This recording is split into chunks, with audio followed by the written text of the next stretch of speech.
Chérie, y a encore une gorgone, un troll pis un ogre sur notre terrain. Ben oui, je sais qu'il faudrait un héros ou une héroïne pour les trucider. Ah, mais ça pourrait être toi, grâce à Cartographer's Hero. Pam pam pam pam pam pam pam pam pam. Pam pam pam pam pam pam pam. Dans Cartographer's Heroes, tu devras, au fil des saisons, trouver la façon de mettre le plus d'éléments possible sur ta carte pour faire le maximum de points.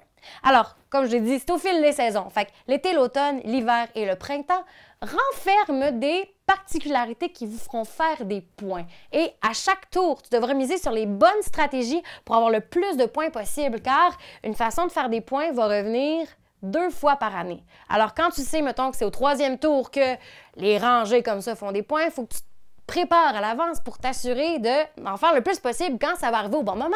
Alors, on peut dire, oui, bien sûr, que c'est un jeu du type flip and write, où est-ce qu'il va y avoir des cartes, des objectifs, des choses à remplir qui vont te permettre, justement, d'arriver à la fin. Puis ce qui est le fun, c'est que contrairement, mettons, à d'autres types de jeux flip and write, le but, c'est pas de remplir le plus possible la grille, mais bien de bien investir ton espace, de remplir ta carte judicieusement afin d'avoir le plus de possibilités de combos, de bonus possibles afin d'arriver à la victoire à la fin grâce au plus grand nombre de points. Alors, ce que j'ai beaucoup aimé, c'est la mécanique d'investir son temps, de bien organiser ses stratégies pour arriver au bon moment, à la bonne place pour avoir le plus de points possible. Ça, c'est quelque chose que j'aime parce que j'ai l'impression que tu détermines d'avance vers où tu t'en vas pour avoir le plus de points possible. Puis, quand tu arrives à bon port et à avoir ta stratégie exacte, c'est vraiment super succulent, tu te sens vraiment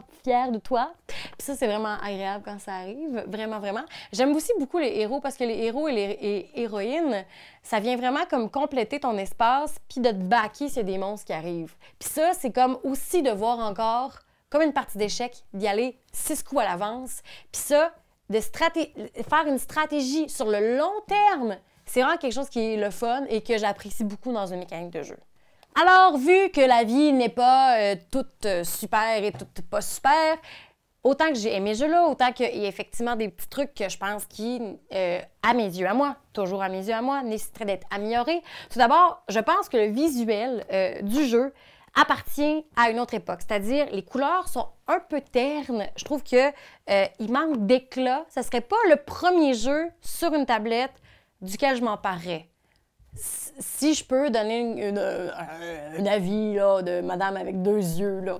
Fait que c'est ça. Puis sinon aussi au niveau de mes petits bémols, je pense qu'il y a un petit souci d'éco-responsabilité qu'il faudrait avoir avec ce jeu-là. C'est-à-dire, vu que c'est un jeu de type flip and write, on a des feuilles sur lesquelles on peut écrire. Ceci étant dit, les feuilles, c'est du papier qui est utilisé, alors que si on nous avait déjà fourni un document plastifié, on n'aurait pas eu à gaspiller autant de papier. Fait que je me dis ça serait le fun des fois de penser à ça pour la pérennité de notre planète, quoi. Mais d'ailleurs, si je peux vous donner un conseil, moi je vous conseille, si vous achetez ce jeu-là, ce que je vous conseille, c'est de plastifier vos feuilles comme ça, regarde, c'est utilisable, réutilisable, à vitam aeternam. Puis même, il y a du monde qui sont allés encore plus haut que ça. Il y a du monde qui, avec la première version de Cartographers, ont décidé de faire une version 3D and printable, une version 3D, là, avec une imprimante 3D, que je comprends pas trop comment ça marche, mais je trouve ça fascinant.